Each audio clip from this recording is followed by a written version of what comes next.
Yan mga tol. Ay kakain muna ako mga tol. O pahawakan ko muna yung cellphone ko sa pamangkin ko mga tol. Ito mga tol. Yung pamangkin ko. Ayan, di ba? Ay sige, mapaakan ta. So, huwag kang mahiya sa camera. Pugi mo tapos mahiya ka. Ito yung pamangkin ko mga tol. At ito, yung ate niya. Ate mo na niya. Yung bunso. Yung mama nila ito. Amnesia ko. Kain muna ako mga tol. Kain muna tayo mga tol. So, medyo nagpagod din ako sa biyahe. Hindi ako masyadong nakatulog. Ginabi ako sa pagbiyahe mga tol. Pero hindi ako pwede magtagal ito mga tol dahil binisita ko lang sila. At malaman ko rin yung kalagayan ng aking ina at yung mga anak ko. Aalis ako kaagad dahil may trabaho pa ako bukas mga tol. So, pakishare lang ng aking video mga tol para maalaman din ng aking dalawang bayan na si Bads at si Remart na nandito ako at nandito din yung mga pamangkin nila at yung kapatid nilang babae, yung asawa ko mga tol. So, kain tayo mga tol. Ito ka nanay ka. Inubos nilang ulam, yung buto na lang yung ilan. Talagang sabaw na lang. Ano ba yan? Sabaw na lang. Lugaw? Makanin, ikanin. Sabaw. Lugaw. Uy. Na may planggana niya. Wala na. Wala lagi. Mama ko mga tol. Tasing ko tabi. Natawa yung mama ko mga tol dahil masaya siya na nandito ako. Na dumating. At yung mga anak ko ay nandito rin.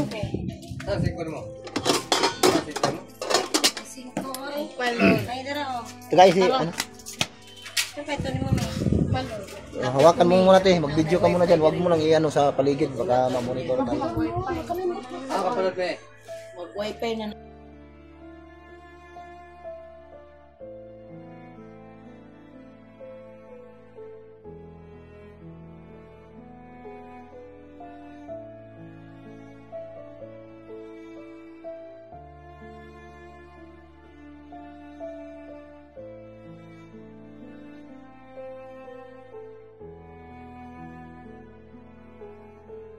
Pinsan kong mukhang Napakamaldita.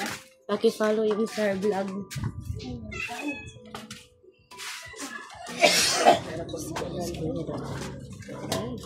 Sihon mo na kay wapa nagkuan. So ako na lang yung naiwan dito na kumakain dahil tapos na sila. Ilagan nga ilaman. Mga tol, kain tayo mga tol. Dili bisag di siya makapilter ko ano yung si ate nga. So genic ko di siya kaning kuan. Ya pero kuan pangit siya. Uy, ang laman. Pangit daw. So may natira pa, ulo ng isda. Ano to? Buton lang siguro. O buto na. Isda o bulad? Ya kay naotbanan pa siya. So masarap yung ulam nila mga tol. Toyo na nilagyan ng kamunggay.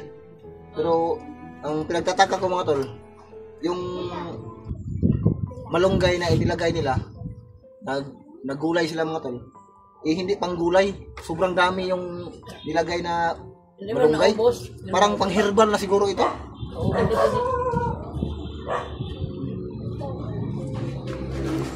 Mga tol, kain tayo. Pagkatapos ko yung dito mga tol ay hindi na ako magtatagal, aalis na ako kaagad. Na may kanalang. May konti naman akong dala para maibigay sa pangangailangan ng aking mama dahil yun nga pangangailangan ng aking mga anak dito at sa aking mama. So, nag-iwan lang ako ng konting pera na ipamasahe para makabalik ako sa tahanan ko at doon makatrabaho ako ulit. So, mula ngayon mga tol ay tiis-tiis muna tayo hanggang wala pa tayong sahod. Unsa ka man? Unsa ka?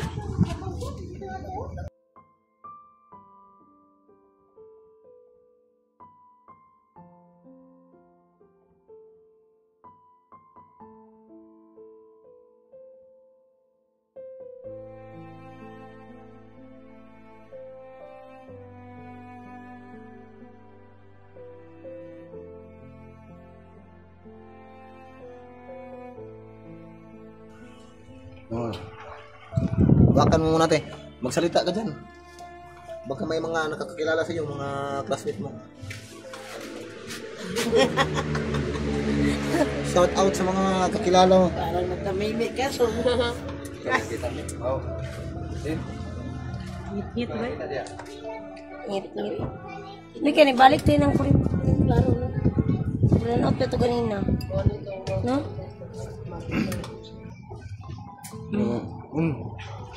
Sama na. Kawawa. Buto. Mga buto-buto ng isda. Ito. Sup-sup siguro na. Sirup-supan naman siguro na. Ay, wala. Wala po. Lima ako may pangag.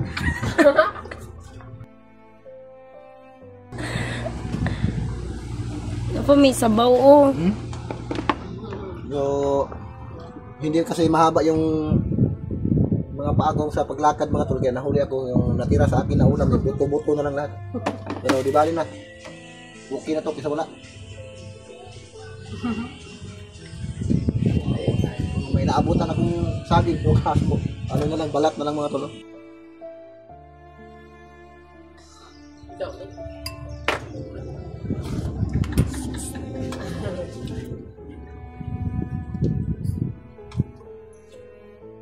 Hindi maganda kaya ang panahon natin mga tol. Parang uulan. Medyo makulimlim yung panahon ngayon. Parang hindi maganda yung weather. Pinag-alala ko lang dito kapag lumalakas yung ulan, lumalakas din yung baha. Oh. May mga ano naman dito mga tol. Puno ng mga kawayan sa akin. Pwede natin gawing gakit o bangka.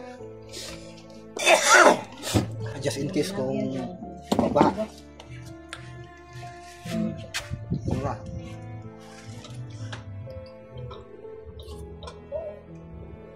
So, pansamantala mo tol ay nagtatrabaho muna ako bilang construction worker para may mai-provide ako sa pangangailangan ng mga anak. Lalo na nag-aaral pa yung anak ng mga tol. At may karamdaman yung aking ina. So dito ko sila dinala habang hindi pa ako nakapagsahod sa YouTube mga tol. So, SPS lang muna tayo ngayon mga tol.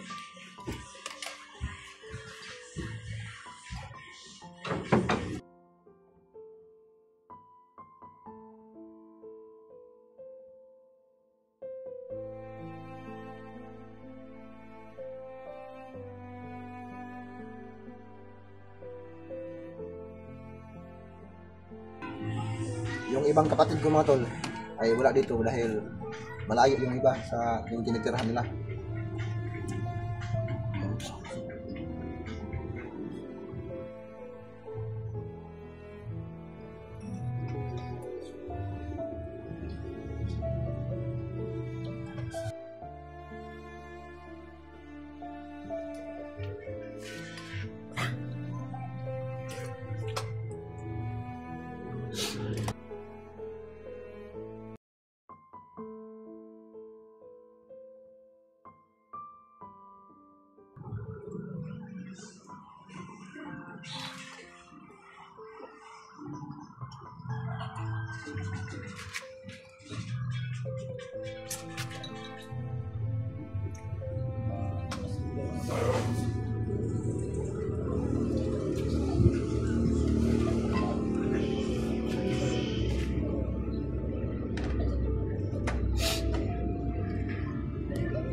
Dindoy.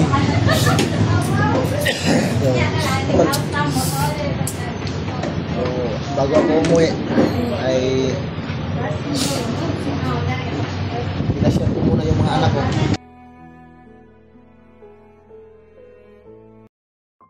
Tapos pumunta kami kumain. After nito mo ay uuwi na ako sa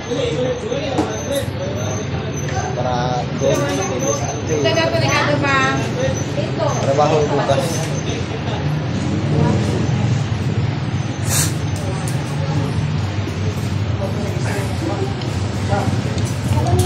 Ayun.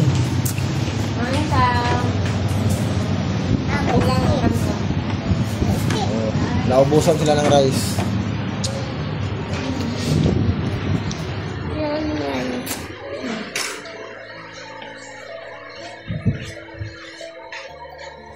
Aden. Tubig. Tablong lang ha.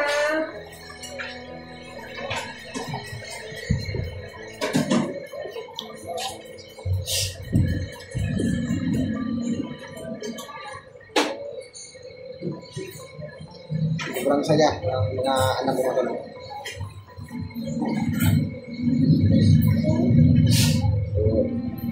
Mga ilang buwan na rin kami na hindi kami ganito. Bago ako uuwi sa amin ay